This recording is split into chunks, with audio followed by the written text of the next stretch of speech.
سيدنا محمد وعلى آل سيدنا محمد ما صليت على إبراهيم وعلى آل إبراهيم في العالمين إنك حميد مجيد. قال الله تبارك وتعالى في كلامه المجيد: أعوذ بالله من الشيطان الرجيم. بسم الله الرحمن الرحيم. وهو الذي خلق السماوات والأرض بالحق ويوم يقول كن فيكون قوله الحق وله الملك يوم ينفخ في الصور عالم الغيب والشهادة وهو الحكيم الخبير. قال المؤلف والمفسر رحمه الله تعالى: أدام النفع بعلومه وعلوم الدارين آمين، إلى أن قال: وهو الذي يقول يوم ترجف الراجفة تتبعها الرادفة قلوب يومئذ واجفة فيميد الناس على ظهرها وتذهل المراضي وتضع الحوامل وتشيب الولدان وتطير الشياطين هاربة من الفزع حتى تأتي الأقطار فتأتيها الملائكة فتضرب وجوهها فترجع ويولي الناس مدبرين لهم من أمر الله من عاصم ينادي بعضهم بعضا وهو الذي يقول الله تبارك وتعالى يوم التناد فبينهم على ذلك إذ تصدعت الأرض. اب مفسر رحمت اللہ علیہ ان احادیث کا ذکر فرما رہے ہیں جو سور کے بارے میں ہیں. جیسے ہمارا قیامت پر ایمان ہے کہ قیامت برحق ہے، تمام مخلوق نے مرنے کے بعد دوبارہ زندہ ہونا ہے، یہ ہمارا ایمان ہے اور یہ عقیدہ اصول ہے، یعنی بنیادی عقیدہ. جیسے اللہ کی توحید پر ایمان ضروری ہے، انبیاء علیہم الصلاۃ والتسلیم کی نبوت و رسالت پر ایمان ضروری ہے، اسی طرح قیامت پر بھی ایمان ضروری ہے. اور قیامت پر ایمان جو تفاصیل احادیث مبارک میں آئے ہیں ان احادیث کے مطابق ایک ایک تفصیل پر ایمان لانا جو ہے وہ ضروری ہے. اسی لیے آپ کو یاد ہوگا کہ جمعرات سے پہلے میں نے عرض کیا تھا کہ بہت سارے مسائل ایسے ہیں جہاں ہمارے عقل کی رسائی نہیں ہو سکتی، کیونکہ ان کا تعلق ہے عالم الغیب سے، اور عالم الغیب جو ہے وہ ہم سے اوجل ہے. جو چیز ہمارے مشاہدے میں نہیں، معائنے میں نہیں، وہاں ہمارے عقل کی رسائی نہیں ہو سکتی. اس لیے اللہ نے سب سے پہلے قرآن پاک کی آپ جب پہلی سورت پڑھتے ہیں جو صفت بیان فرمائی ہے نا ایمان والوں کی، الذین یؤمنون بالغیب وَيُقِيمُونَ الصَّلَاةَ وَمِمَّا رَزَقْنَاهُمْ يُنْفِقُونَ. ایمان والے کون ہیں؟ متقین کون ہیں؟ جو ایمان بالغیب بن دیکھے ایمان لائے ہیں. اگر ہم وہاں اپنے عقل کو پیشوا اور راہبر بنائیں گے تو نتیجہ یہ نکلے گا کہ ہم گمراہ ہوں گے، ٹھوکر کھائیں گے اور کار مذلت میں پڑ جائیں گے. اسی لیے بہت سارے مسائل، مثلا اب یہی دیکھ لیں کہ انسان نے مرنا ہے، مر گیا، ٹھیک. اب صحیح احادیث مبارک میں یہ بات موجود ہے کہ مرنے کے بعد سوال ہوگا. تاکہ امام مسلم رحمت اللہ علیہ نے اور اسی طرح اور بہت بڑی بڑی روایات مبارک میں ہے کہ جب حضور پاک نے یہ آیت پڑھی یثبت اللہ الذین آمنوا بالقول الثابت، تو آپ نے فرمایا اس قول ثابت سے کیا مراد ہے؟ لا الہ الا اللہ. اور جو مومن ہیں اللہ ان کو قبر میں سوال جواب میں ثابت قدم رکھیں گے. اسی طرح احادیث مبارک میں یہ بات صراحت کے ساتھ موجود ہے کہ جب آدمی دفن ہوتا ہے حضور پاک صلی اللہ علیہ وسلم نے فرمایا کہ جب آدمی دفن ہو جائے قبر پہ مٹی ڈال لو، فرمایا اس کے لیے دعا کرو. کیوں؟ فرمایا الآن یسأل، یہ وقت ہے کہ سوال ہو. اسی طرح احادیث مبارک میں باقاعدہ تفصیل آئی ہے کہ وہ سوال کیا ہوگا. وہ سوالات بھی موجود ہیں اور جواب بھی موجود کہ سوال کیا ہوگا. من ربک، مومن جو ہے وہ کیا کہے گا؟ ربی اللہ. اور دوسرا سوال یہ ہوگا کہ ما دینوں کا، مسلمان جو ہے وہ کہے گا دینی الاسلام. اور تیسرا سوال یہ ہوگا کہ ما تقول فی حق ھذا الرجل الذی بعث فیکم، تمہارا اس کے بارے میں کیا عقیدہ ہے جس کو اللہ نے نبی بنا کے بھیجا تھا. جو مسلمان ہوگا وہ کہے گا نبی محمد رسول اللہ صلی اللہ علیہ وسلم. تو اب اس کو کہیں گے نم کنومۃ الفل. یہ سوال اور جواب جو ہے باقاعدہ احادیث صحیحہ میں ثابت. اسی طرح صحیح حدیث میں ہے کہ جب کافر سے پوچھیں گے کہ من ربو کا، وہ کہے گا ہاں لا ادری، مجھے پتہ نہیں. کیوں؟ 35 کروڑ خدا بنایا ہوا تھا، کس کا نام لے؟ پوچھیں گے کہ ما دینوں کا، کہے گا ہاں لا ادری، کیونکہ مذہب تو ان کا اپنا تھا نا، اپنے خیالات تھے. پوچھیں گے ما تقول فی حق ھذا الرجل، حضور کے بارے میں سوال ہوگا تو کہے گا ہاں لا ادری، پتہ نہیں.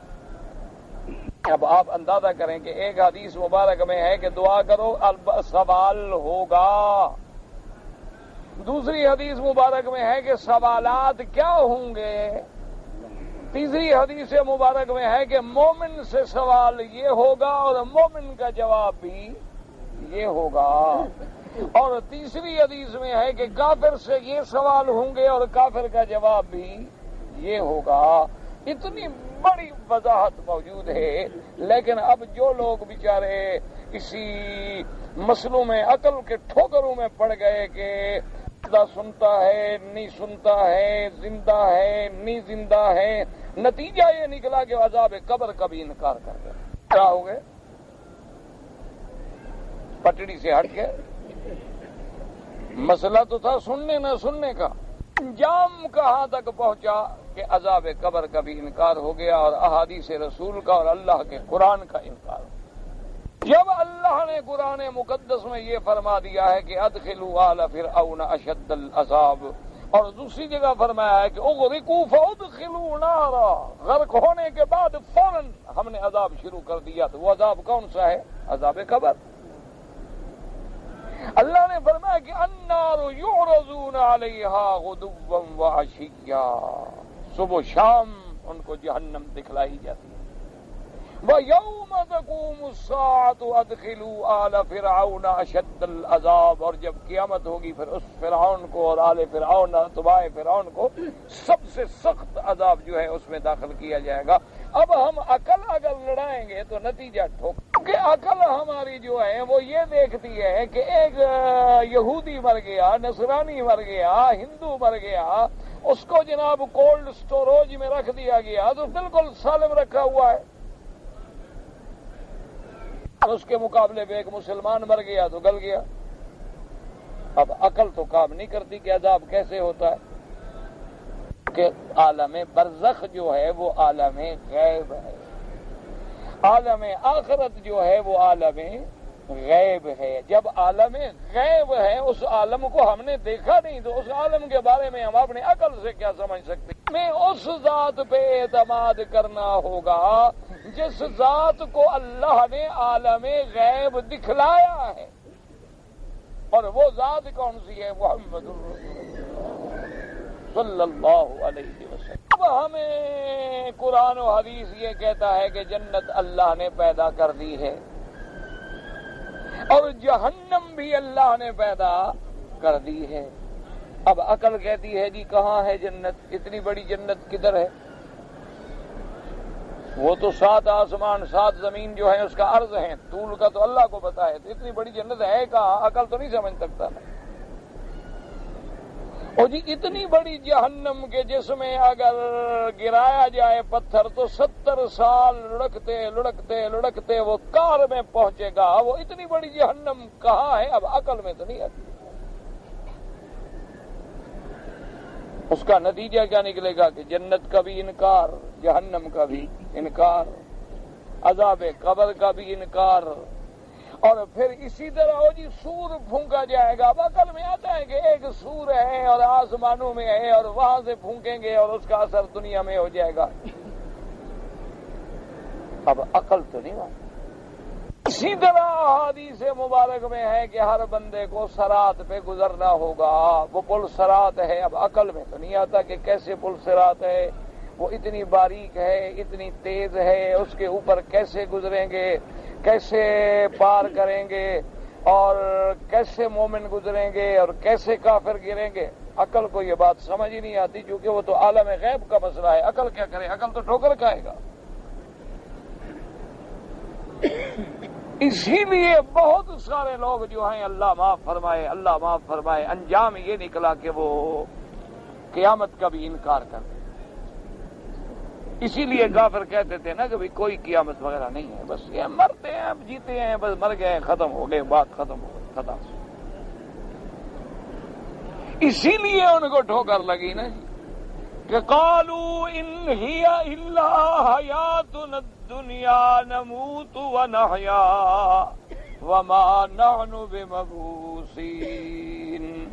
وہ کہتے تھے ہماری بس یہی زندگی ہے دنیا کی جو ہم گزار رہے ہیں، پیدا بھی ہوتے ہیں، مر بھی جاتے ہیں، ختم ہو گئی بات، پھر نہیں اٹھائے جائیں۔ اور اسی لیے وہ کہتے تھے کہ فاتوا بآبائنا، اگر مرنے کے بعد ہم نے اٹھنا ہے تو پھر ہمارے باپ دادا جو مر گئے ہیں ان کو ذرا زندہ کر کے ہمارے سامنے لے آؤ۔ ہمارے باپ مر گئے، دادا مر گئے، پردادا مر گئے، سینکڑوں سال گزر گئے، صدیاں بیت گئیں، کوئی پھر زندہ نہیں ہوا۔ کہتے تو پھر کیسے زندہ ہوں گے؟ وجہ کیا تھی کہ عقل کو دوڑانے لگ گئے، عقل میں آتی نہیں بات۔ اسی لیے قرآن پاک کہتے اولم یر الانسان انا خلقناہ من نطفۃ فاذا هو خصیم مبین۔ اللہ فرماتے ہیں دیکھو اس انسان کو جس کو میں نے ایک گندے پانی سے پیدا کیا ہے، اب یہ بھی جھگڑتا ہے خدا کے ساتھ۔ وَضَرَبَ لَنَا مَثَلًا فَنَسِيَ خَلْقَهُ قَالَ مَن يُحْيِي الْعِظَامَ وَهِيَ رَمِيمٌ۔ اللہ فرماتے ہیں اب یہ مثالیں بیان کرتا ہے، اپنی پیدائش کو بھول گیا ہے، یہ ہڈیاں بسیدہ لے کے آتا ہے۔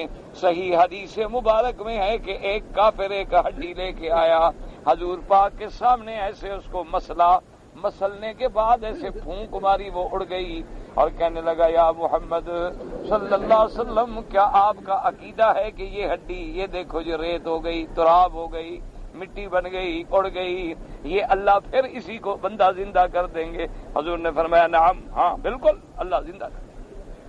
اسی کو قرآن نے ذکر کیا کہ دیکھو بدبخت مثالیں دیتا ہے، ہڈیاں لے کے آتا ہے کہ دیکھو جی وہ سیدھا ہو گئی ہیں، مٹی بن گئی ہے، یہ کیسے دوبارہ ہوگی؟ اللہ نے فرمایا نسی خلقہ، یہ بدبخت بھول گیا ہے کہ وہ رب قدیر جس نے تمہیں پانی کے قطروں سے پیدا کر لیا ہے تمہاری ہڈیوں سے کیوں نہیں پیدا کر سکتا؟ اللہ نے فرمایا اس کو عقل نہیں آتی کہ میں نے تمہیں پہلے جو پیدا کیا ہے تو کس چیز سے پیدا کیا ہے؟ پانی سے۔ کیا ہے؟ ایک تم چند قطرے پانی کے تھے، اور وہ پانی بھی ہو کوئی پانی لذیذ بھی نہیں، اچھا بھی نہیں، گندا پانی، مہین حقیر پانی، کپڑوں کو لگ جائے تو نیند نہ آئے جب تک سو دھو۔ فرمایا یہ مثالیں دیتا ہے میرا مدنی، آپ ان کو جواب دیں۔ قل یحییھا الذی انشأھا اول مرۃ، تمہیں وہی ذات دوبارہ دلائے گی جس نے تمہیں پہلے پیدا کیا ہے۔ وَهُوَ بِكُلِّ خَلْقٍ عَلِيمٌ، اور وہ اپنی ہر مخلوق کو جانتے ہیں۔ کیونکہ جاہل کہتے تھے کہ کیسے پتا چلے گا کہ یہ مولوی مکی کی ہڈیاں ہیں، یہ مدنی کی ہڈیاں ہیں، یہ عربی کی ہڈیاں ہیں، یہ فارسی کی ہڈیاں ہیں، یہ شامی کی ہڈیاں ہیں۔ قبر میں تو گل گئے، جل گئے، ختم ہو گئے، ہڈیاں مٹی میں مل گئیں، پانی آئے، سیلاب آئے، طوفان آئے، قبریں بہہ گئیں، اب کیسے پتا چلے گا؟ اللہ نے فرمایا جاہل تجھے پتہ نہیں چلے گا لیکن میں تو اپنی ہر مخلوق کو جانتا ہوں. اور آگے فرمایا کہ سمجھ لو اب تم سمجھتے ہو کہ اتنی مخلوق مر گئی قبروں میں چلی گئی کیسے حساب کیسے عذاب کیسے زندگی. فرمایا یہ تیرے لیے مشکل ہے لیکن میرے لیے نہیں. انما امرہ اذا اراد شیئا ان یقول له کن فیکون. کہ میرا تو حکم ہے صرف اتنا میں تو حکم کروں گا کہ ہو جا بس ہو گیا. فسبحان الذی بیدہ ملکوت کل شیء وَإِلَيْهِ تُرْجَعُونَ. اللہ نے فرمایا میرا بدری تو میری پاکی بیان کر کہ وہ ذات جس کے قبضے میں تمام مخلوق اب ملکوتات ہیں اور پھر سب نے اسی کی طرف لوٹ کے جانا ہے. اس لیے ہمیشہ ایمان رکھیں کہ جو چیزیں عقل میں آتی ہیں الحمدللہ لیکن جو عقل میں نہیں آتی اگر وہ قرآن سے یا فرمان محمد مصطفیٰ صلی اللہ علیہ وسلم سے ثابت ہیں تو آمنا و صدقنا. اگر عقل دوڑاؤ گے تو پھر مار کھا جاؤ گے. اب حضور صلی اللہ علیہ وسلم یعنی دیکھیں اس سے بڑی کوئی دلیل ہے اللہ اکبر کہ حضور خود گزر رہے ہیں اور دو قبروں سے گزرے اور فرمایا انہما لیعذبان کہ ان دو قبر والوں پر عذاب ہو رہا ہے. یعنی اللہ نے دکھلا دیا عذاب قبر ہو رہا ہے حضور دیکھ رہے ہیں. اچھا پھر صرف یہ بھی نہیں کہ عذاب دیکھ رہے ہیں یہ بھی دیکھ رہے ہیں کہ عذاب کیوں ہو رہا ہے. یعنی اللہ نے یہ بھی بتلا دیا کہ میرا مدنی ان کو جو ہم نے پکڑا ہے نا فرمایا وما يعذبان فی کبیر.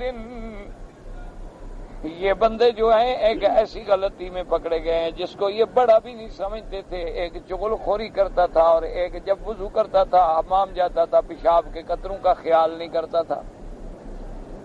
اللہ نے پکڑ. اب ساری دنیا کو اکٹھا کرو ان کو سمجھاؤ تو عقل سے تو آپ نہیں سمجھا سکتے. عقل سے آپ کیسے سمجھا سکتے کیوں عقل کا پیمانہ تو محدود ہے اس کی ایک حد ہے. جب حد سے بات نکل جائے گی پھر وہ عقل وہاں کام. اسی لیے میں نے عرض کیا تھا نا کہ ہر ترازو جو ہے اس کی ایک حد ہے کہ اس میں آپ 100 کلو تول سکتے ہیں جب 200 کلو رکھیں گے تو وزن ختم میزان ختم. اس میں آپ نے ہیرے کا وزن کرنا ہے اس میں اگر اتنا بڑا پتھر اٹھا کے رکھ دو تو خلاص میزان ختم ہو جائے گی. تو جب عالم غیب کی باتیں آئیں گی تو وہاں ہمارا عقل کام نہیں کرے گا. وہاں صرف ایک بات کام کرے گی کہ ہم ایمان لے آئیں اس ذات پاک پر جس کو اللہ نے یہ سارا منظر اپنی آنکھوں سے دکھلا دیا. اور وہ ذات کون ہے محمد صلی اللہ علیہ وعلا آلہ واصحابہ وسلم. اب کہتی ہیں جی جنت پیدا ہو گئی ہمارا ایمان ہے. اب لوگ کہیں کہ جناب ہم نے خلاؤں میں اسٹیشن بنا لیے ہم چاند پہ پہنچ گئے ہم مریخ پہ کمندیں ڈال رہے ہیں ہم نے زمین کے ارد گرد اپنے کئی چکر مکمل کر لیے ہم نے خلائی گاڑیاں بنا لی ہمیں تو نہ کہیں جہنم ملی نہ کہیں جنت ملی.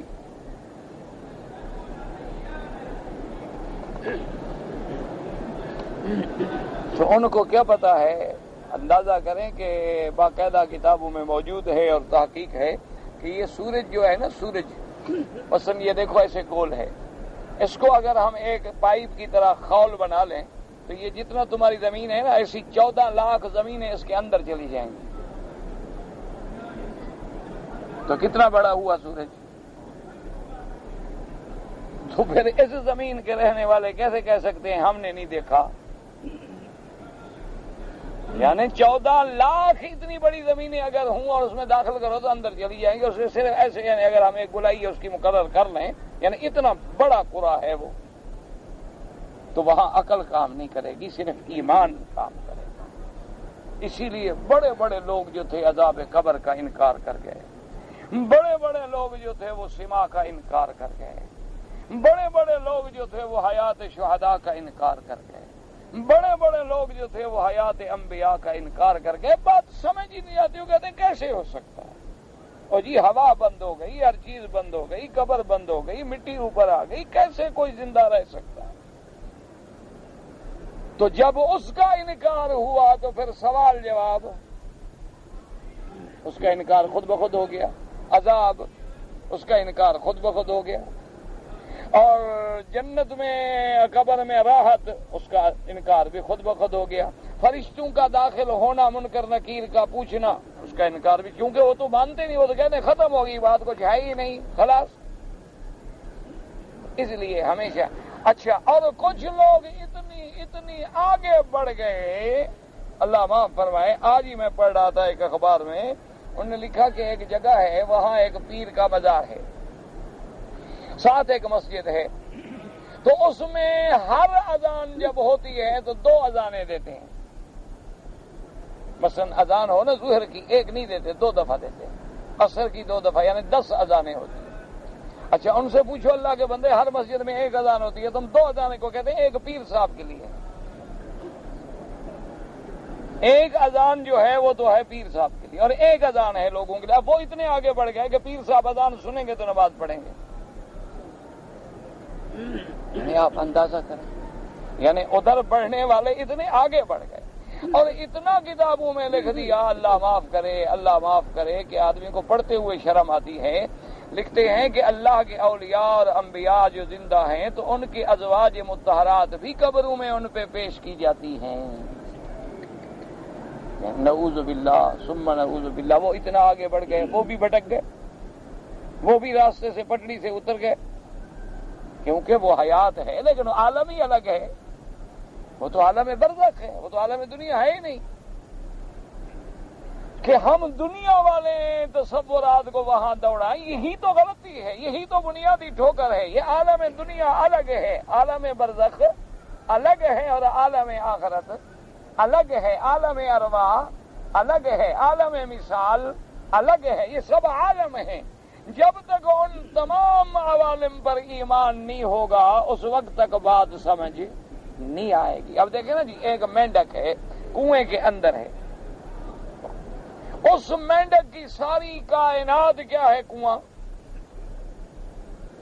اس کو اگر کوئی باہر کا دریائی مینڈک جائے اور کہے کہ بھائی جان اتنا بڑا دریا ہے، وہ کہیں گے بھائی جھوٹ بولتے ہو، اتنا بڑا دریا کیسے ہو؟ یہی دنیا ہے جس میں پھر رہا ہوں، اور کہاں اتنا بڑا دریا ہے؟ کیونکہ اس نے دریا دیکھا نہیں، صرف کنواں دیکھا ہے، اور جس نے دریا دیکھا ہے اس کو دریا سمجھ آ گیا ہے۔ اب اس کنویں کو اگر مینڈک کو بھی نکال کے ہم دریا میں لے آئے تو اس کو بھی سمجھ آ جائے گا۔ لہذا جب ہم مریں گے تو ہمیں بھی عالم برزخ سمجھ آ جائے گا، جب آخرت ہوگی تو پھر عالم آخرت بھی ہمیں سمجھ آ جائے گا، اور پھر وہاں تو کافر بھی کھڑا ہوگا نا، اقرار کر رہا ہوگا نا۔ اسی لیے قرآن کہتا ہے فَاعْتَرَفُوا بِذَنبِهِمْ فَسُحْقًا لِّأَصْحَابِ السَّعِيرِ۔ اب کہتے ہیں مولا ہم اپنے گناہوں کا اقرار کرتے ہیں، باقی ہم نے غلطی کی ہے۔ اللہ نے فرمایا دور لے جاؤ ان جہنمیوں کو، اب غلطی کے اعتراف کرنے کا کیا فائدہ؟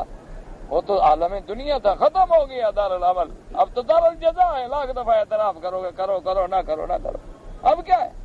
اب تو بات ختم ہو گئی، اب تو سزا ہو گئی۔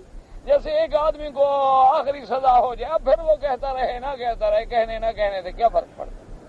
تو اس لیے یاد رکھیں کہ یہی سور کا مسئلہ ہے، تو کوئی عقل سے نہیں سمجھا سکتا کہ اسرافیل کھڑے ہیں آسمانوں پہ اور وہیں سے سور پھونکیں گے، اور اس کا اثر اتنا ہوگا کہ ساری زمین و آسمان میں جتنی اللہ کی مخلوق ہے سب دوڑ پڑے گی، گھبرا گئے، پریشان ہو گئے، حاملہ کا حمل گر گیا، بچے والی نے بچہ چھوڑ دیا، اور شیاطین بھاگ رہے ہیں، اڑ رہے ہیں، نکل جائیں، کدھر نکلے؟ آگے فرشتے کھڑے ہیں، مرتے ہیں پھر واپس آ جاتے ہیں۔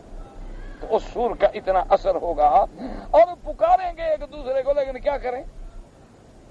ابو بکر رحمۃ اللہ علیہ فرماتے ہیں کہ ثم نظروا الى السماء فاذا هي كالمهل، پھر جب آسمانوں پہ نظر پڑے گی تو آسمان ایسے ہو جائے گا جیسے تیل کی تلچھٹ بچی ہوئی۔ ثم انشقت السماء فانتصرت نجومها وانخسفت شمسها وقمرها، اور اس کے بعد آسمان پھٹ جائیں گے، تارے گر جائیں گے، شمس و قمر بے نور ہو جائیں گے۔ قال رسول اللہ صلی اللہ علیہ وسلم الاموات لا يعلمون بشيء من ذلك، لیکن خدا کی شان ہے، حضور نے فرمایا جو لوگ قبروں میں ہوں گے ان کو تو اللہ اس کا علم بھی نہیں دیں گے کہ دنیا میں کیا ہو گیا ہے۔ قال ابو ہریرہ رضی اللہ تعالی عنہ یا رسول اللہ صلی اللہ علیہ وسلم من استثنى اللہ عز وجل حين يقول ففضح من في السماوات ومن في الارض الا من شاء اللہ۔ اللہ پاک نے فرمایا آسمان و زمین میں جو کچھ ہوگا سب پہ وہ فضا طاری ہوگی، مگر وہ جن کو اللہ چاہے ان پہ گھبراہٹ نہیں ہوگی، خوف نہیں ہوگا۔ صحابہ نے پوچھا حضور وہ کون لوگ ہوں گے جن پہ فضا بھی نہیں ہوگی، گھبراہٹ بھی نہیں ہوگی؟ قال اولئک الشہداء، کہ وہ شہداء ہوں گے وَإِنَّمَا يَصِلُ الْفَزْعُ إِلَى الْأَحْيَاءِ وَهُمْ أَحْيَاءٌ عِندَ رَبِّهِمْ يُرْزَقُونَ۔ اب مفسر رحمۃ اللہ نے فرماتے ہیں کہ حضور نے فرمایا جو شہداء ہیں ان کو کوئی گھبراہٹ نہیں ہوگی۔ اب مفسر کہتے ہیں گھبراہٹ تو ان کو ہوتی ہے جو زندہ ہوتے ہیں، جو مر گئے ان کو تو گھبراہٹ نہیں ہوتی۔ وہ کہتے ہیں اسی لیے ثابت ہوا کہ وہ قبروں میں زندہ ہیں، اللہ ان کو رزق دیتے ہیں، لیکن ان کو کوئی گھبراہٹ طاری نہیں ہوگی۔ جب شہداء زندہ ہوں تو انبیاء کا تو مقام کروڑ درجے زیادہ بلند ہے۔ اس لیے مفسر نے کہا حیاء عند ربہم یرزقون وقاہم اللہ فضا ذلک اليوم وآمنہم بہ۔ اللہ پاک نے ان کو محفوظ کر دیا اس دن کی گھبراہٹ سے اور امن میں رکھا۔ وہو عذاب اللہ یبعث علی شرار خلقہ، اور اللہ تبارک و تعالیٰ کا عذاب جب آئے گا، قیامت قائم ہونے کا وقت آئے گا تو اس مخلوق پہ آئے گا جب سب برے ہوں گے، کوئی اچھا باقی نہیں رہے گا۔ قال وهو الذي يقول الله عز وجل، اور وہی آیت مبارک ہے جس میں اللہ نے فرمایا یا ایھا الناس اتقوا ربکم ان زلزلۃ الساعۃ شیء عظیم، اے لوگو ڈرو اپنے رب سے کہ قیامت کا زلزلہ جو ہے وہ بڑی سخت چیز ہے۔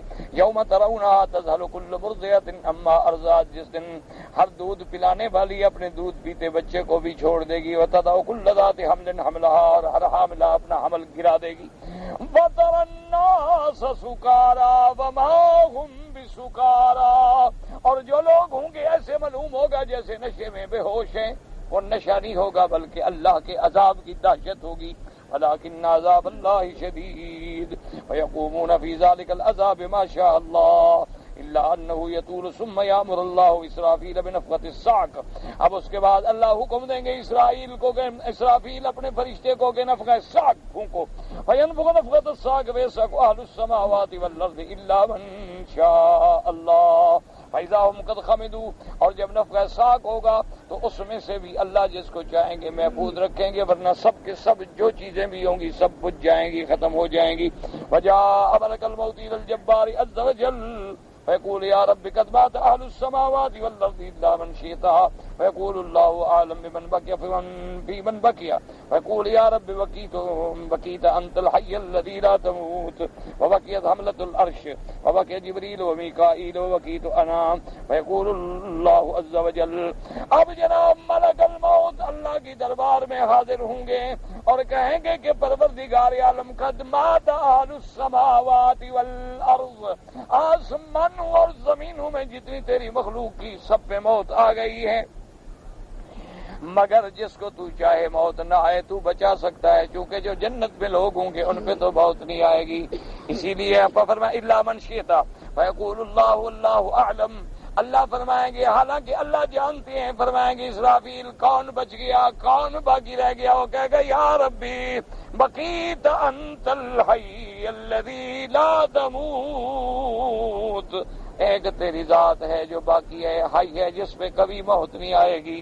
اور اسی طرح بقیت حملۃ العرش، اور وہ فرشتے جنہوں نے اللہ کے عرش کو اٹھایا ہوا ہے مولا وہ بھی زندہ ہیں، اور جبرائیل و میکائیل بھی زندہ ہیں، اور میں بھی زندہ ہوں۔ فیقول اللہ عز وجل یمت جبرائیل و میکائیل فینطق اللہ العرش فیقول یا رب یموت جبرائیل و میکائیل فیقول اسکت فإنی كتبت الموت على كل من كان تحت عرشی فیموتان، اللہ حکم دیں گے جبرائیل اور میکائیل کو ان کو بھی موت دو، ان کی موت کا حکم آئے گا تو عرش بول پڑے گا کہ مولا جبرائیل میکائیل کو بھی آپ موت دے رہے ہیں۔ اللہ فرمائیں گے خاموش، تمہیں پتہ نہیں میرا فیصلہ ہے کہ جو میرے عرش کے نیچے ہے سب پہ موت آئے گی۔ جب فیصلہ ہے میرا تو اس کو کون روک سکتا ہے؟ اس کے بعد فرماتے ہیں وہ بھی مر گئے. ثم یاتی ملک الموت الی الجبار فیقول یا رب قد مات جبریل ومیکائیل فیقول اللہ اعلم بمن بقی فمن بقی فیقول بقیت انت الحی الذی لا تموت بقیت حملۃ العرش بقیت انا فیقول اللہ تمت حملۃ العرش فتموت. وہ کہے گا مولا ابھی حملۃ العرش جو ہے وہ باقی ہیں, اللہ حکم دیں گے ان کو بھی موت آئے.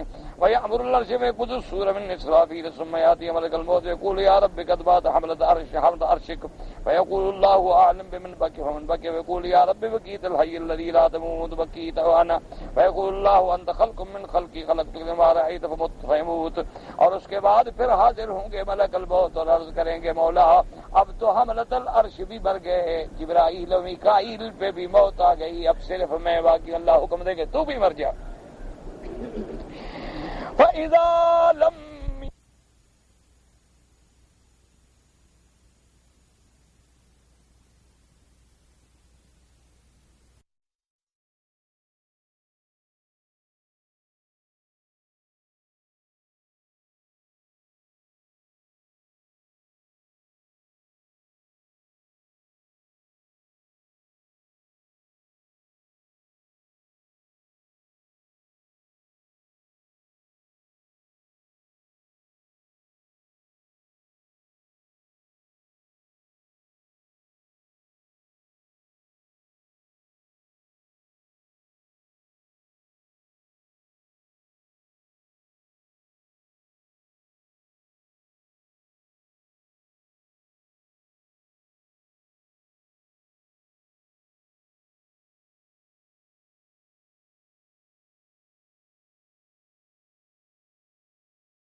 كل شيء هالك الا وجهه, ہر چیز قابل ہلاک ہے مگر اللہ.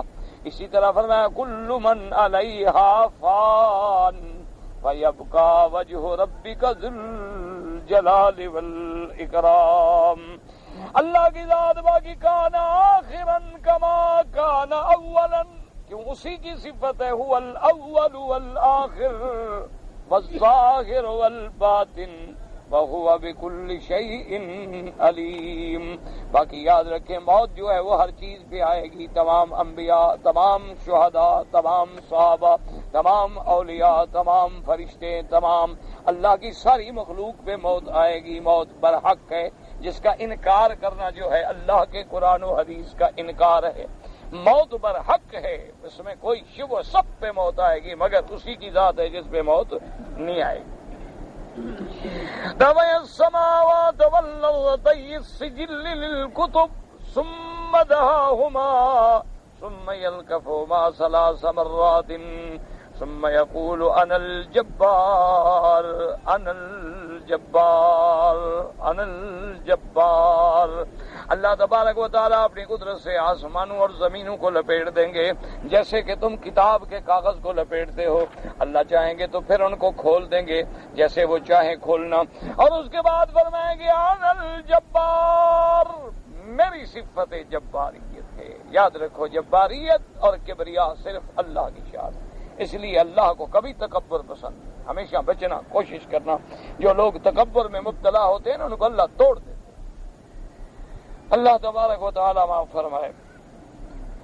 ثم حذف بصوته, پھر اللہ خود فرمائیں گے لمن الملک اليوم للہ الواحد القہار.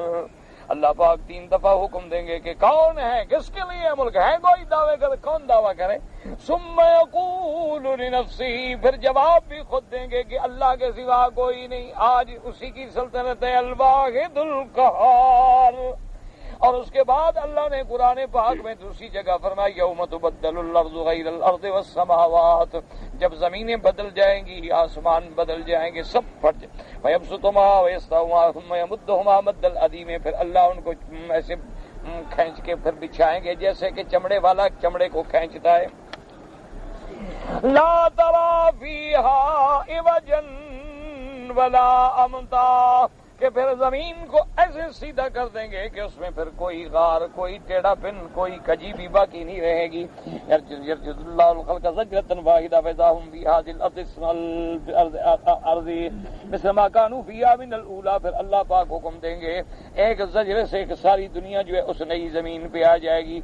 من كان في بطنها كان في بطنها من كان على ظهرها كان على ظهرها ثم ينزل الله عليهم ماء من تحت العرش، پھر اللہ تبارک و تعالی حکم دیں گے آسمانوں سے، عرش کے نیچے سے پانی برسے گا. ثم یامر اللہ السماء ان تمطر فتمطر 40 یوما، حکم دیں گے بارش 40 دن تک بارش جو ہے برسے گی. کما حتی یکون ما فوقکم مثل ذراع، حتیٰ کہ وہ پانی جو ہے زمین میں 12 ہاتھ کی بلندی پہ آ جائے گا. ثم یامر اللہ الجزار ان تنبت کما کنبات التراسیس، اس کے بعد اللہ حکم دیں گے کہ اب زمین سے مردے نکلیں، ایسے پیدا ہوں گے جیسے زمین سے آپ نے دیکھا ہے کہ کوئی نبات نکلتی ہے، جیسے کوئی آپ زمین میں بیج ڈال دیں اور پھر پانی آتا ہے تو نکل آتی ہے. اس کے بعد نکلا ہو کر بعد البقلے، جیسے سبزی کا دانہ نکلتا ہے، ذات کامل ذات مکان کما کانت، جب ان کے جسے پورے ہو جائیں گے اسی طرح ہو جائیں گے جیسے تھے. قال اللہ وجل یا حملۃ العرش وحیون، اللہ حکم دے گے کہ حملۃ العرش زندہ ہو جائیں، وہ زندہ ہو گئے. ویامر اللہ اسرافیل بیاخذ الصور ویدلافی میں کل یا جبریل میکائیل، پھر اللہ حکم دے گے اسرافیل کو زندہ کریں گے، پھر حکم دیں گے پھونکو اور جبریل و میکائیل کو زندہ کرو. فیحیان ثم ید اللہ بالارواح وتابعها تتوهج ارواح المسلمین نورا، پھر اللہ پاک تمام ارواح کو حکم دیں گے کہ پیش کرو، وہ ارواح آئیں گے اور مسلمانوں کی ارواح جو ہیں ان سے نور نکلتا ہوگا. وارواح الکافرین ظلمتا، اور کافر جو ہیں ان کے ارواح جو ہیں وہ اندھیرے ایسے ہوں گے جیسے سیاہ ہوتے ہیں اندھیرا. فیقبضہما جمیعا ثم یلقیہا فی الصور، پھر ان تمام ارواح کو سور میں ڈالا جائے گا. ثم یامر اللہ اسرافیل ان ينفخ نفخۃ البعث، پھر اللہ حکم دیں گے کہ اب نفخۃ البعث، فینفخ نفخۃ البعث فتخرج الارواح كأنها النحل قد ملأت ما بين السماء والارض، اب تمام ارواح جو ہیں زمین میں آ جائیں گی اور زمین ان سے بھر جائے گی. اللہ حکم دیں گے وعزتی وجلالی لیرجعن کل روح الی جسدہ، اللہ حکم فرمائے گے مجھے میری عزت و جلال کی قسم ہے ہر روح اپنے بدن میں چلی جائے. فتدخل الارواح فی الارض الی الاجساد فتدخل فی الخیاشیم ثم يمشي في الاجساد كما يمشي السم في اللديغ، اور اب اللہ جب حکم دیں گے تو وہ ارواح جو ہیں وہ زمین میں آ کے داخل ہو کے ہر اپنے اپنے جسد میں جائے گی، اور وہ ناک سے داخل ہوگی اور ایسے داخل ہوگی کہ جیسے زہر بندے میں داخل ہوتی ہے. اب دیکھو نا، خدا نہ خواستہ سانپ لڑ جائے تو زہر جا رہی ہے، نظر تو نہیں آ رہی نا. ثم تنشق الارض عنهم، حکم دیں گے زمین کو کہ پھٹ جاؤ. وانا اول من تنشق الارض عنه، اور حضور نے فرمایا سب سے پہلے میرا روضہ مبارک کھلے گا، سب سے پہلے میرا مدنی صلی اللہ علیہ وسلم اٹھیں گے.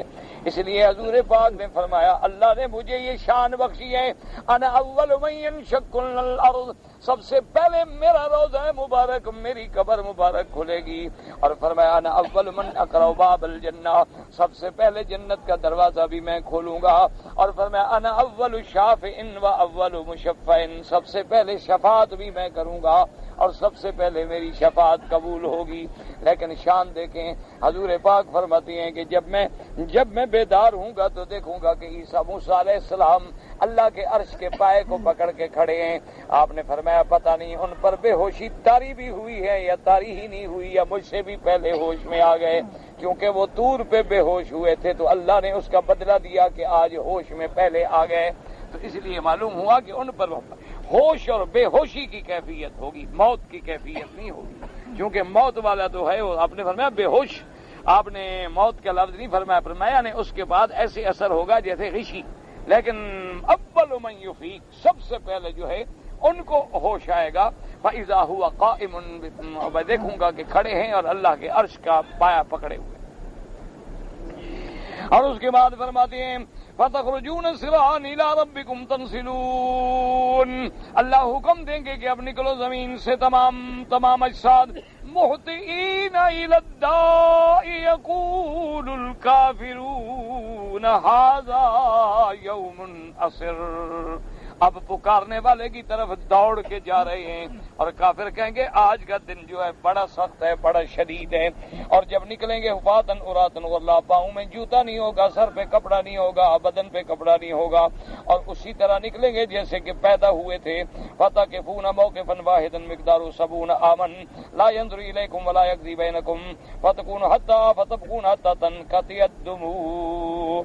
حضور نے فرمایا، حدیث پاک میں آتا ہے کہ جب سب میدان قبروں سے نکلیں گے، ان کو کھڑا کیا جائے گا ایک میدان میں، 70 سال اس حال میں کھڑے رہیں گے کہ کوئی ایک دوسرے کی طرف دیکھ بھی نہیں سکے گا۔ اللہ، فَتَبْكُونَ حَتَّىٰ تَنْقَطِعَ الدُّمُوعُ، پھر وہ روئیں گے، لیکن روتے روتے آنسو بھی ختم ہو جائیں گے۔ ثُمَّ تَدْمَعُونَ الدَّمَ، پھر آنسو کے بجائے آنکھوں سے خون بہنے لگ جائیں گے۔ اور اس کے بعد فرماتے ہیں وَتَارِكُونَ، پھر ان کو پسینہ پکڑ لے گا، حَتَّىٰ يُلْجِمُكُمُ الْعَرْقُ أَوْ يَبْلُغَ الْأَذْقَانَ، اور وہ عرق جو ہے وہ پسینہ اتنا ہوگا کہ یہاں تک پہنچ جائے گا، اور بعض روایات میں کسی کو کمر تک ہوگا، کسی کو گلے تک ہوگا، کسی کو اوپر تک ہوگا۔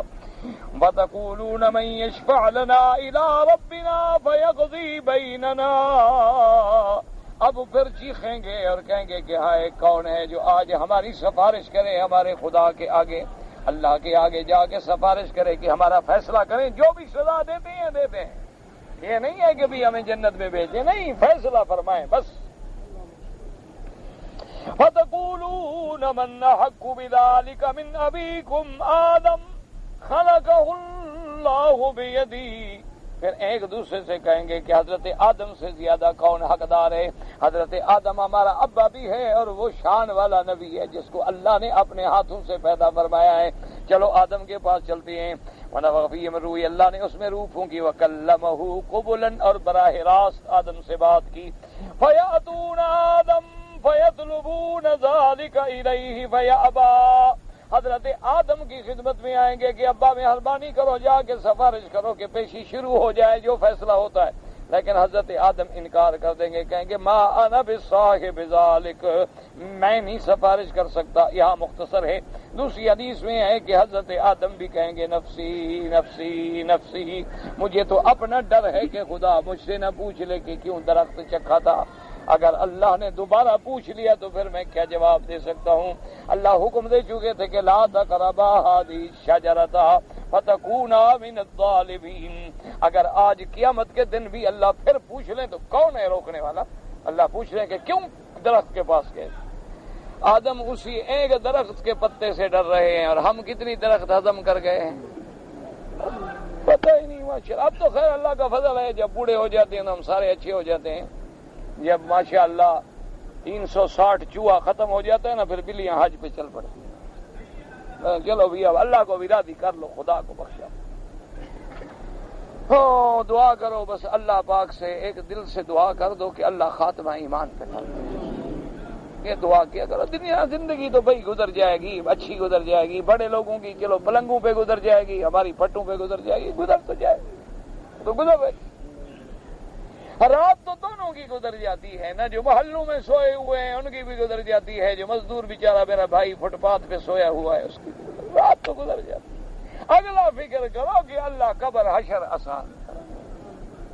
اب دیکھو نا کہ کئی دفعہ ایسا ہوتا ہے کہ ایئر کنڈیشن چل رہا ہے، لیکن گرمی کی شدت سے کبھی کبھی ایئر کنڈیشن بھی کام نہیں کرتا، آدمی اٹھ کے بیٹھ جاتا ہے، یار گرمی ہو گئی، اے سی بھی چل رہا ہے، پتہ نہیں کیا ہو گیا، اب نمبر بڑھاؤ، تیز کرو، کولنگ بڑھاؤ، اس کو آخری نمبر پہ لے جاؤ، پھر بھی آرام نہیں آ رہا۔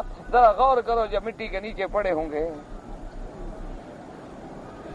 ذرا غور کرو، کبھی سوچا کرو قبر کو۔ اللہ، اب تو طالب بھی پوچھتے ہیں نا استاد کیا حال ہے، ٹانگ میں کیسا ہے، تکلیف کیسا ہے، کیوں صبح کو کیوں نہیں آتے؟ وہاں کون پوچھے گا؟ کوئی پوچھے؟ کوئی کام آئے گا؟ اور قبر تو روز کہہ رہی ہے نا بیت الوحشا، انا بیت الدود، میں تو وحشت کا گھر ہوں، کچھ تیار کر کے آ میرے پاس۔ اور اس قبر سے میرا محبوب جو ہے اپنی سب سے محبوب ترین لخت جگر سیدہ فاطمہ الزہرا کو کہہ رہے ہیں، فاطمہ یاد رکھنا قبر جو ہے اما روضۃ من ریاض الجنہ او حفرۃ من حفر النار، یا اللہ راضی ہو جائے تو اسی گرم انگور کی طرح، تنور کی طرح جلتی ہوئی مٹی میں مومن کے لیے جنت بنا دے۔ اللہ اس پہ قادر ہے کہ نہیں؟ تمہیں ہمیں تو سمجھ نہیں آتی نا، مسئلے ہیں نا مشکل۔ ابراہیم الخلیل کو جب آگ کے اندر ڈالا گیا تو نمرود بادشاہ اپنے محل پہ چڑھ گیا، کہنے لگا دیکھوں تو صحیح آج میرا دشمن کیسے جل گیا۔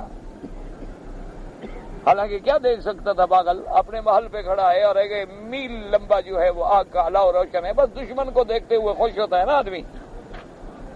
محل کے اوپر چڑھ کے کھڑا ہے، غور کر کے دیکھ رہا ہے، خوش ہو رہا ہے کہ ابراہیم آگ میں جل گیا۔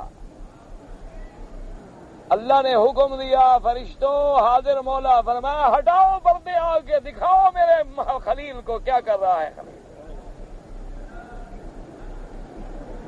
وہ اللہ چاہے تو نمرود کو بھی قبر کی کیفیت دکھا دیتا ہے، ولیوں کو کیوں نہیں دکھا سکتا؟ اللہ نے حکم دیا کھول دو پردے، پردے ہٹائے آگ کے۔ نمرود کی نظر پڑی تو بیٹھے انگور کھا رہے ہیں، آگ میں بیٹھے ہوئے ہیں اور انگور کہتے ہیں نعم الرب رب ابراہیم، کہتے ہیں ابراہیم رب تو تیرا سچا ہے، باقی تو سب جھوٹ ہے۔ اب اپنی خدائی بھول گئی نا، اب تو ابراہیم کا رب سمجھ آ گیا نا کہ آگ میں ابراہیم بیٹھے ہوئے ہیں اور انگور کھا رہے ہیں، تو رب راضی ہو جائیں اس لیے دعا کر۔ میرے مدنی نے فرمایا نشانی کیا ہے کہ مرنے کے وقت زبان پہ جاری ہو گیا نا لا الہ الا اللہ محمد الرسول اللہ، اسی لیے اللہ والے اس کلمے کی ضربیں لگواتے ہیں کہ تیرے دل میں، تیری زبان پہ، تیرے دماغ میں، تیری سانسوں میں، تیرے روح میں کلمہ اتر جائے، تاکہ جب بات تو کرے تو بس ہر حال میں تیری زبان پہ کلمہ ہو۔ حضور نے فرمایا جو مرنے کے وقت یہ کلمہ چل جائے زبان پہ تو سمجھو خیر ہے، منزل آسان ہو گئی، منزل جو ہے آسان ہو گئی ہے، اللہ نے اگلی منزل بھی حل کر دی ہے۔ پھر کوئی فکر نہ کرو، یہ جلتی ہوئی مٹی ہے نا، جلتی ہوئی آگ میں بھی ہمیں دشمن ڈال دے، ٹینکوں کے نیچے بھی دے دے تو کوئی فکر کی بات نہیں ہے، اللہ فرشتوں کے ساتھ اڑائیں گے شہید بنا کے، پھر کوئی فکر نہیں۔ اور اگر ہم پلنگوں پہ اور محلوں میں مریں اور زبان پہ اس وقت کلمہ نہ ہو بلکہ ہو یار میرا اکاؤنٹ نمبر کدھر ہے، اور میرا کوڈ نمبر کدھر ہے، اور میرا پیسہ کدھر ہے، وہ بینک میں کتنا پڑا ہے، تو پھر سمجھ لو آگے مسئلہ مشکل ہے۔ اس لیے حساب کتاب مختصر رکھو، اسی چکر میں نہ پڑے رہو ساری زندگی۔ ہاں پھر آدمی کو یہی فکر ہوتا ہے ہاں وہ پیسہ ادھر رکھا تھا، وہ ادھر رکھا تھا، وہ بیٹے کو بھی نہیں بتایا، بیوی کو بھی نہیں بتایا، بچے کو بھی نہیں بتایا، وہ کیا ہوگا، اس کا کیا ہوگا، اس کا کیا ہوگا۔ یہ بات نہیں، یہ واقعات ہیں کہ ایک بیٹا مر رہا ہے اور ماں نوجوان بیٹے کی لاش پہ آنے کے بعد سب سے پہلا سوال یہ کرتی ہے کہ میرے بیٹے کی گھڑی کدھر ہے۔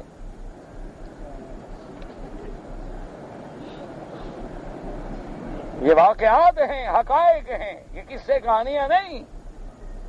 سب سے پہلا ماں بیٹا ہے اور بیٹا پڑھا لکھا ہے، دنیاوی اعتبار سے ایک بڑی عظیم ترین شخصیت کا مالک ہے، موت ہے، جوان بیٹا سامنے مر گیا ہے، تڑپ گیا ہے، ٹکڑے ٹکڑے ہو گیا ہے۔ ماں پہنچنے کے بعد یہ نہیں دیکھتی کہ بیٹا کدھر ہے، لاش کدھر ہے، چہرہ ہو گیا تھا میرے بیٹے کی گھڑی کدھر ہے۔ تو بعد میں پتا چلا کہ اس گھڑی کے اندر اس نے جو باہر پیسہ رکھا ہوا تھا نا وہ کوڈ گھڑی کے اندر تھا، تو اس لیے ماں لینا چاہتی کہ گھڑی غائب ہو گئی تو سب کچھ گیا۔ اس کو اس وقت بھی پیسوں کا فکر ہے، باپ بیٹا ٹکڑے ہو گیا دھونے دو۔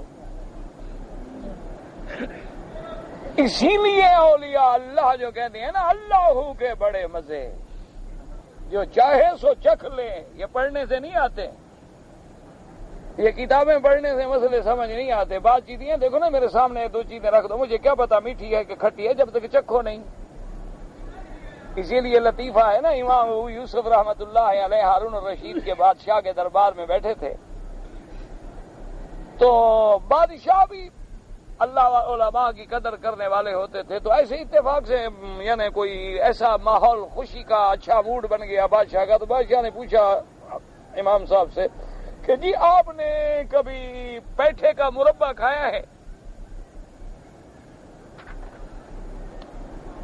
تو امام یوسف نے فرمایا، نے کہا دیکھو بادشاہ سلامت، میں قاضی آدمی ہوں، جب تک ملزم کو حاضر نہ کرو ہمیں کیا پتا کیسا ہے، تو حاضر کرو۔ تو بادشاہ آرڈر کیا، آ گیا تو کھایا، بڑا لذیذ بادشاہ کا بنا ہوا۔ تو بادشاہ نے پوچھا کہ اب جناب بتائیں کہ لذیذ ہے کہ نہیں؟ انہوں نے کہا اتنی جلدی فیصلہ نہیں کرتے، ہم پیشی دیتے ہیں، اگلی پیشی پہ پھر پیش کرو۔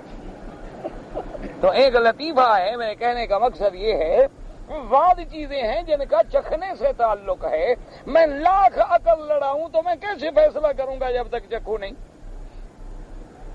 یہاں ایک دفعہ ہمارے وہ ذمہ دار تھے، فوت ہو گئے، اللہ ان کی قبر پہ رحمت کرے، کوئی عرب شہزادہ آیا ان کی دعوت پہ، تو انہوں نے کہا کہ بھئی عرب شہزادے کو دعوت دینی ہے، تو انہوں نے اپنے باورچیوں کو بلایا، انہوں نے کہا کہ کوئی ایسی دعوت کا انتظام کرو کہ اس عرب شہزادے کو بھی پتہ چلے کہ ہم بلوچ خان ذمہ دار بھی ہوتے ہیں۔ انہوں نے کہا جی ٹھیک ہے۔ اب جب کھانے کا دسترخوان بچھایا گیا تو چھوٹا اونٹ جو ہے نا جی، چھوٹا اونٹ کا بچہ جیسے ہوتا ہے نا جی، وہ دسترخوان پہ بیٹھا ہے، ایسے معلوم ہوتا ہے زندہ اونٹ بیٹھا ہے۔ اب سارے مہمان آ گئے، شہزادہ بھی آ گیا اور مہمان بھی آ گئے، کھڑے ہیں، یہ اونٹ کیوں بٹھا دیا پکڑ کے ادھر؟ اب چپ کر کے ہر کوئی دیکھ رہا ہے بھی، اور نیچے سفرہ بچھا ہوا ہے، سفرے پر اونٹ بیٹھا ہے آرام سے۔ اچھا اب بولتا بھی نہیں اونٹ بھی، اتنا زندہ اونٹ بولتا کیوں نہیں؟ اتنی دیر ہو گئی۔ تو اس نے پھر سردار نے اشارہ کیا بادشاہ شہزادے سے کہ آپ مہمان ہیں تو بسم اللہ کریں، ذبح کریں اس کو۔ تو اس نے کہا شاید یہ زندہ ہے، میرے ہاتھ سے ذبح کرانا چاہتے ہیں، چھری سے کاٹا تو ماشاءاللہ اندر سارے کھانے پکے ہوئے تھے۔ تو انہوں نے اس انداز میں اس کو پکایا، اس کی کھال وال ایسے انداز میں پکائی کہ بالکل نیچرل معلوم ہو، یہ پتہ بھی نہ لگے کہ جل گئی ہے۔ جب کاٹا گیا تو اندر ماشاءاللہ کہیں سے مرغیاں نکل رہی ہیں، کہیں سے بٹیرے نکل رہے ہیں، کہیں سے تیتر بنے ہوئے نکل رہے ہیں، وہ تو اندر سارے کھانے پھٹ گئے ہوئے۔ تو یہ جو ہے نا جی اصل تو یہ چکھنے کے بجائے تو ذکر اللہ کا جو ہے نا جی، یہ اللہ والوں کی صحبت کے بغیر مسئلے سمجھ ہی نہیں آ سکتے، ٹکریں مارتے رہو گے، گمراہ ہو جاؤ گے، اعتراض کرتے کرتے بھٹک جاؤ گے۔ یہ مزہ ان کو پتا ہے جن کو اللہ نے اپنے ذکر کی لذت نصیب کر۔ ایک بادشاہ نے ایک ولی اللہ کو لکھا کہ میرا دل چاہتا ہے کہ میں 500 مربے کی جاگیر جو ہے آپ کے لنگر کے نام کر دوں تاکہ لنگر محتاج نہ رہے۔ انہوں نے فرمایا بادشاہ اللہ نے جب سے ہمیں آخری رات کی سلطنت عطا فرمائی ہے نا، ہمیں تمہاری سلطنت کی بھی کوئی ضرورت نہیں ہے۔ جب تہجد کا وقت ہوتا ہے اور اللہ کے ذکر کی ضرب لگتی ہے تو مجھے تیرے ملک شلک کی کوئی حاجت نہیں۔ ہم تو اللہ کا نام بھی لیتے ہیں تو ایسے بے دلی سے پتہ ہی نہیں ہوتا، اللہ اللہ پتہ نہیں کیا کس کو کہہ رہے ہو۔ اور جب تک دل سے نہ نکلے کچھ نہیں ہوتا۔ ہر بات اثر رکھتی ہے لیکن شرط ہے کہ دل سے نکلے۔ پھول کی پتی سے کٹ سکتا ہے ہیرے کا جگر، ایسے نہیں کہا تھا اقبال نے کہ پھول کی پتی کہاں اور ہیرا کہاں؟ ہیرا تو ایسی بلا ہے کہ ہر سے سخت چیز کو کاٹ دے، شیشے پر رکھو تو شیشہ کاٹ دے، لیکن اقبال کہتے ہیں پھول کی پتی سے کٹ سکتا ہے ہیرے کا جگر، مرد ناداں پر کلام نرم و نازک بے اثر۔ بے وقوف آدمی کے آگے تقریر جو کرتے رہو، بھینس کے آگے بیٹھ جاؤ اور بین بجانا شروع کر دو تو بھینس کو کیا ہو جائے گا بولا؟ وہ تو پھر ہمارا عقل یہی ہوگا ماشاءاللہ، کبھی صحابہ کو گالیاں، کبھی امام کو گالیاں، کبھی ائمہ کو گالیاں، کبھی محدثین کی گالیاں، کبھی حدیث کی مخالفت، کبھی فقہ کی مخالفت، کبھی کسی عالم کی مخالفت، یہی سمجھ آئے گا اور کچھ سمجھ۔ اس لیے دعا کر کے جب موت کی گھڑی آئے نا، بس یہ دعا کیا کہ اللہ خاتمہ اچھا کر، اللہ خاتمہ خیر پہ کر دے، اور اللہ تبارک و تعالی زبان پہ کلمہ جاری کر دے۔ ہم تو واللہ حیران ہوتے تھے، ہمارے بالکل مسجد کے ہمسائے ہیں بھی سارے موچی ماشاءاللہ، سارے موچی، اور اللہ کی شان ہے۔ اور نماز بھی والد صاحب رحمۃ اللہ علیہ ہمیں یاد ہے ان کو مار مار کے پڑھاتے تھے، یعنی ایسے اللہ کے بندے سست تھے، ایسے غافل تھے کہ نماز میں پھر ان کے لیے حاضری لگتی تھی، باقاعدہ رجسٹر رکھا جاتا تھا، تو پوچھتے تھے والد صاحب فلاں کی در ہے، فلاں کی در ہے، فلاں کی در ہے، پھر پکڑتے تھے اور جو سستی کرے اس کو مارتے بھی تھے ماشاءاللہ، یعنی اس طرح ان کو نمازی بنایا۔ لیکن کیا وجہ تھی کہ ایک عالم دین کے جو دیوار بدیوار اور مسجد کے ہمسائے سے 40 سال توحید سنی، توحید سینوں میں اتر گئی، عقیدے ٹھیک ہو گئے۔ خدا کی قسم ہے، اللہ کے گھر میں بیٹھا ہوں، سینکڑوں لوگوں نے گواہیاں دی ہیں کہ جب بھی کسی بندے کے موت کا وقت آیا تو اس نے سارے گھر والوں کو بلایا کہ سارے آ جاؤ اور میرے کلمے کے گواہ ہو جاؤ۔ اور ایک تو ہمیں یاد ہے کہ ان کی کوئی لڑکی فوت ہوئی تو میری والدہ رحمت اللہ علیہ زندہ تھی، تو ان کو جب بتلایا گیا تو انہوں نے کہا کہ مہربانی کرو میرے گھر میں لے آؤ، کیونکہ میں تو ان کے گھر میں نہیں جا سکتی، تو میرے گھر میں لے آؤ، میں چہرہ دیکھ لوں۔ کہتے ہیں اس کے چہرے پہ اتنا نور تھا کہ معلوم ہوتا تھا کہ وہ جنت کی عورت، وجہ کیا تھی؟ عقیدے کے پہاڑ بن گئے تھے، توحید سینوں میں اتر گئی تھی اور اللہ کے ذکر کی لذت تھی کہ صبح و شام درس ہے، قرآن ہے، حدیث ہے، اور رات دن جیسے ہیں کیسے ہیں لیکن بیٹھے ہیں درس پہ، عاشق ہوتے تھے والد صاحب کے درس کے۔ اللہ تبارک و تعالی اب تو ماشاءاللہ سنا اور اچھے ہو گئے ہیں، اللہ کا شکر ہے، ہم تو اب مہاجر مسافر ہو گئے، لیکن وہ تو سنا ہے کہ اور بھی اچھے ہو گئے، اب تو ماشاءاللہ ان کے کئی لوگ تبلیغ میں لگ گئے، دین میں لگ گئے، جماعتوں میں لگ گئے۔ اللہ کی شان ہے، جس کو اللہ تبارک و تعالی چاہے بدل دے، اس لیے دعا کیا کرو بس کہ اللہ ہم گناہگار ہیں، بالکل تیرے خطا کار ہیں اور ہم عاجز ہیں، ہم اپنے گناہوں کا اقرار کرتے ہیں، بس مہربانی کر ہماری آخرت خراب نہ ہو جائے۔ اسی لیے حضور کی ایک دعا ہے، اللہم اجعل، یاد کر لیں اگر یاد ہو جائے، نہ تو اپنی زبان میں کہہ لیا کرو، اللہم اجعل خیر ایامی آخرہا، اللہ ہمارے اچھے دن وہ کر جو ہمارے آخری دن، وجعل خیر یومی یوم نلقاک، اور وہ دن اچھا کر جب تیری دربار میں حاضر ہو، بس یہ دعا کیا۔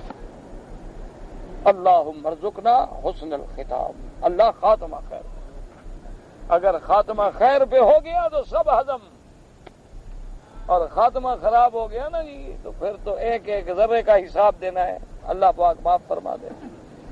اللہ اکبر۔ ہاں جی، بہرحال ہر وضو میں وضو سے پہلے بسم اللہ پڑھا کریں، اگر لیٹرین کے اندر چلے جائیں دل میں پڑھ لیں کوئی بات نہیں۔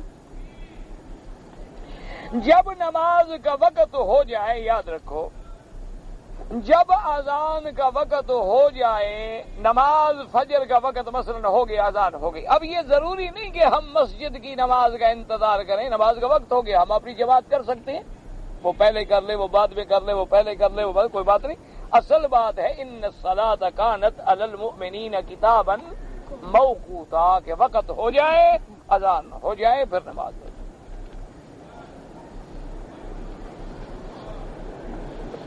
میں نے حج افراد کیا ہے، حج بدل، اور میں نے قربانی نہیں دی، کوئی بات نہیں۔ میں نے شوال میں عمرہ بھی کیا تھا، جب تک آدمی عمرہ اپنے میقات سے آ کے نہ کرے اس وقت تک تمتع نہیں ہوتا۔ تمتع ہوتا ہے آفاقی کے لیے جو اپنے ملک سے آ کے حج کے مہینوں میں عمرہ کرتے ہیں۔ عورت اپنے خامند کا نام لے کر پکار سکتی ہے، اور کیا کرے؟